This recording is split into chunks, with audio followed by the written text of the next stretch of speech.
for the gift of presence to our Honorable Congressman Leo Rodriguez, represented by retired Police Major Emelita Paglaseda, Honorable Governor Patrick Anin Asanza, duly represented by Ms. Mariel Capuzzo Torsar, LTRMMO 3 Livelihood Community Training and Employment Coordinator, our PBM of the East District, Honorable Joseban Teoboy Malidoy, and PBM Dean Vergara, our local heads of the Municipality of Viga, Mayor Jennifer M. Toplano, and Vice Mayor Eterio Bongdarin,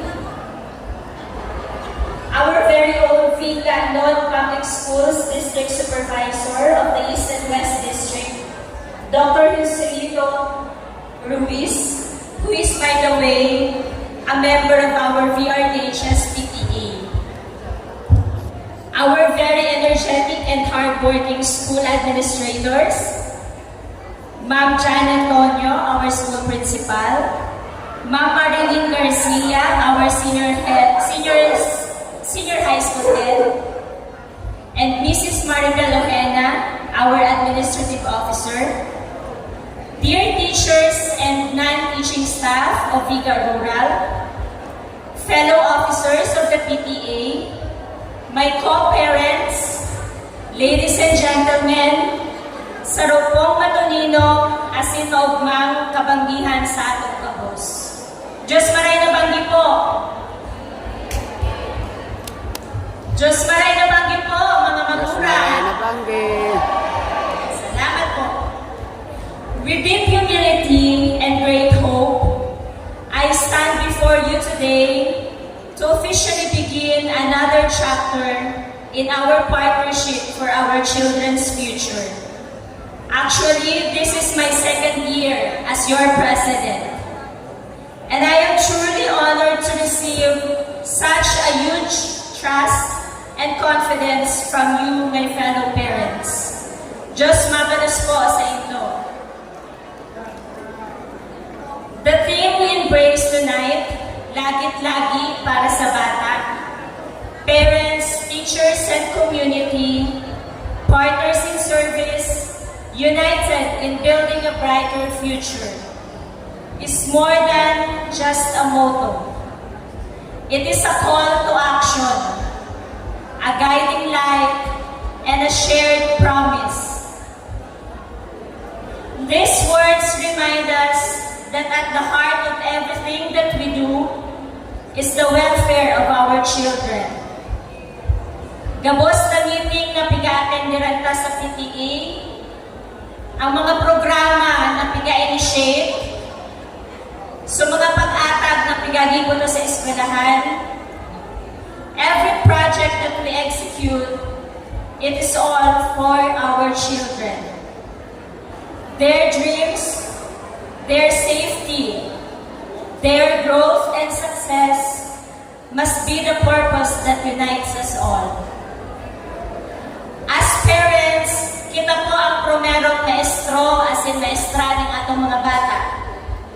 What they see, ang kilang nadudumog sa baray, ang kilang namamatian sa loob ng atong mga tahanan, ang kilang promerong lesson na nanuktan nila sa kilang buhay. As teachers, kamuman po ang kilang second parents. We entrust our children's holistic development in your hands. And as a community, we are the solid ground that nurtures every child's potential. It is also when we work hand in hand, in harmony and mutual respect, that we can create a nurturing, supportive, and empowering environment for every learner. Let this day mark the beginning of a deeper collaboration, where we listen more, we care more, we give more, and we build more.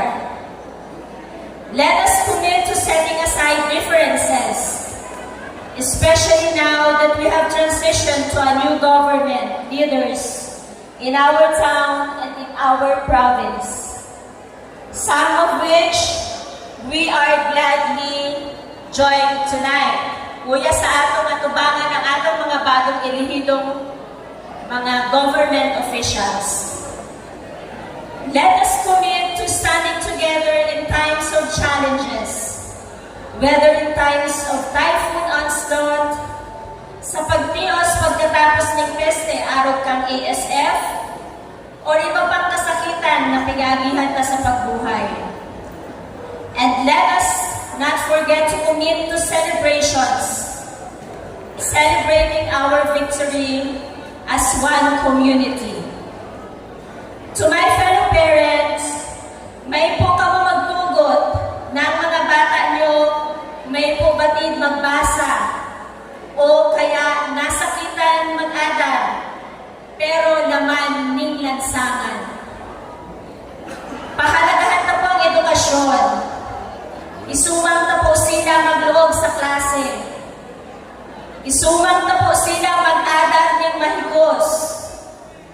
Maghigos sa gibo sa baray, maghigos sa pagtabang sa trabaho. Pero naita po isakripisyo ang kalidad ng edukasyon at sining nutrisyon. Magtarabang kita sa patalos na pataason ang literacy rate in VRDHS. Dapat gabos na bata, bukos na ng batid magbasa, kundi dapat batid magsabot ng kinang pigabasa. At dyan ang teknolohiya, haros kadakra ng bata ikaning kanya-kanyang cellphone. Gabayan na po sila sa baray na bago magamit yung cellphone, tapuson man lamang ang kinang mga assignment.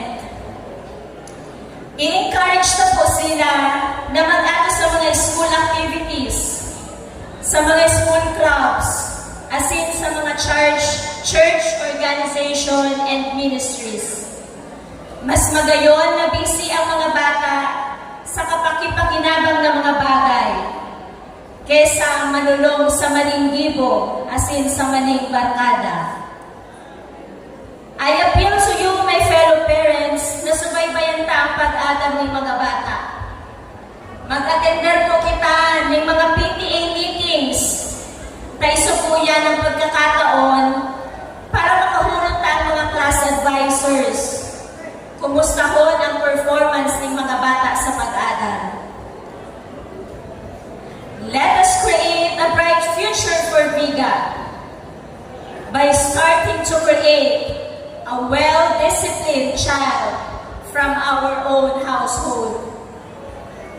And lastly, as a community, let us develop a nurturing neighborhood, one that is free from violence, free from harm, and free from bad influences from adults.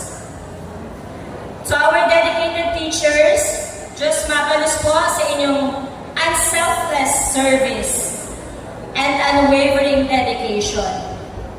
And to our community partners, our constant support and source of funding, thank you for being part of this noble mission. To give a brief background po sa VRDHS, ang total na pong estudyante umabot na po sa 1,420 students na naka-enroll for this year. 952 po dyan, kuya po sa main building sa junior high school.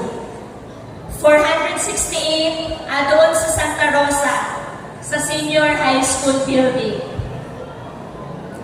Last year, saro sa mga naging main project ng SPTA ang pag-drill ng underground water source na masupply ng malinig as in self-reliable na tubig sa main campus.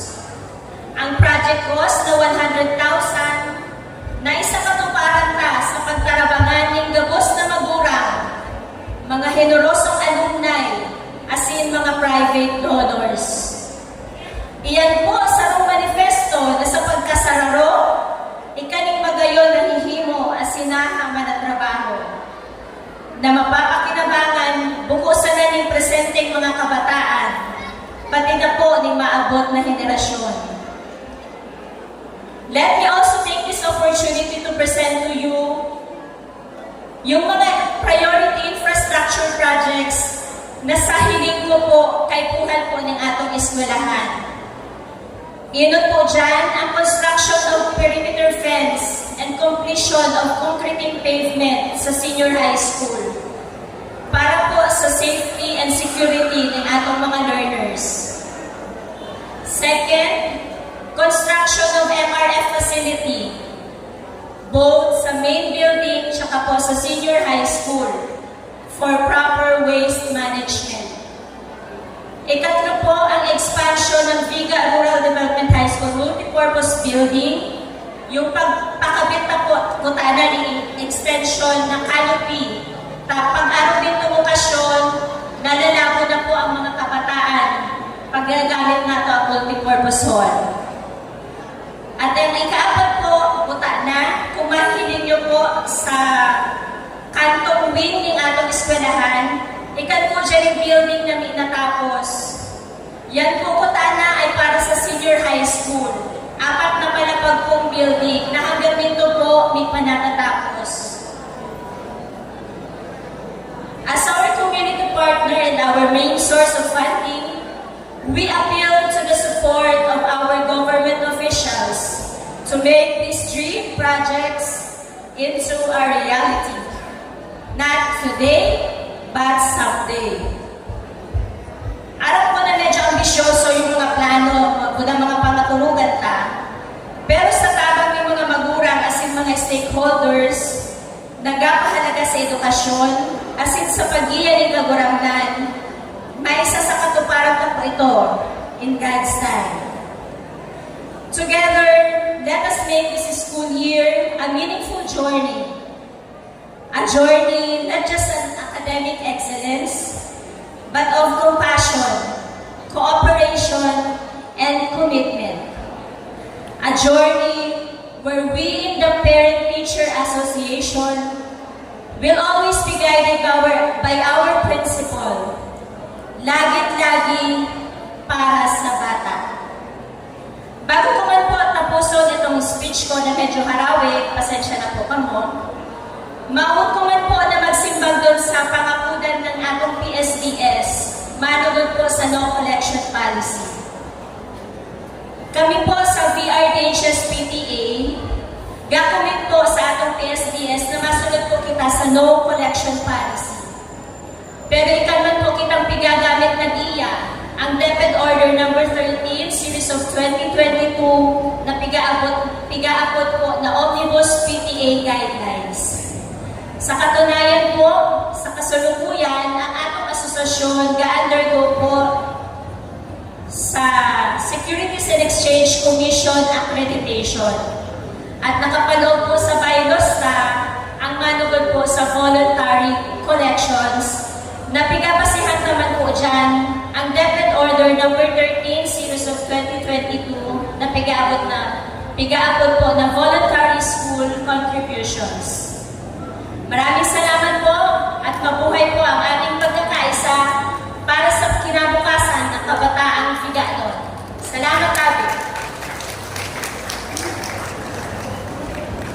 Ayan po si Ma'am Taraya ay binanggit gabos ng lahat-lahat ng mga Maraming salamat po, Ma'am Ana, sa isang napaka-inspiring at magabuluhang talumpati. Truly, we are grateful to have a General PTA President who embodies not only leadership, but also genuine dedication for the welfare of our learners and the entire school community. Maraming salamat po. So once again, palakpakan na po sa itong General PTA President, Ma'am Annalisa Taray. Respeto. Ma'am, napakaganda ng mensahe mo. Thank you. Gusto ko lang po i-clear yung sabi ni President regarding the no collection policy. Yung DepEd Order number 13 po, Series 2022, Ma'am, hindi po yun kasali. Actually, ibig sabihin po nun, yung mga PTA, Parent Teachers Association, ay meron po silang karapatang mag-kolekta ng kanilang contribution para sa mga magulang kung ano ang gusto nila. Pero po, hindi po hahawakan Among PBA. ng teacher ang pera. Ayan mga kababayan. Ito Kailangan ang mayor namin ngayon sa ngayon mga Meron po kababayan. silang Ay, mga ito naman si officers. ma'am ang Yung collection po head sa teacher. kabataan na 5 pesos, Head teacher po ma'am. Ayan, thank hindi you. po dapat gagawin yun. Yung Head teacher. 200 pesos sa project, Head teacher po kayo. bawal po yun. Head teacher. Yung 150 pesos Hindi. sa ID, Mga kababayan, po yun. silang lahat po Yung ay mga 600 specialist ng na government. aabutin Dito ang sa lahat na San local Juan. fees, pinagbabawal po yun. Maraming salamat po. po mga kababayan dito ay wala. Ay, mayroon lang siyang pinagpresente na Thank you, sir, for the clarification. representative ng gobernador. So ngayon mga kababayan ay umalis na. Pero sa awa ng Diyos na Every sacrifice, every initiative, and every willingness to serve and lead is rewarded with its own special joy. So, with joyful heart, let us welcome on the stage Ma'am Annalisa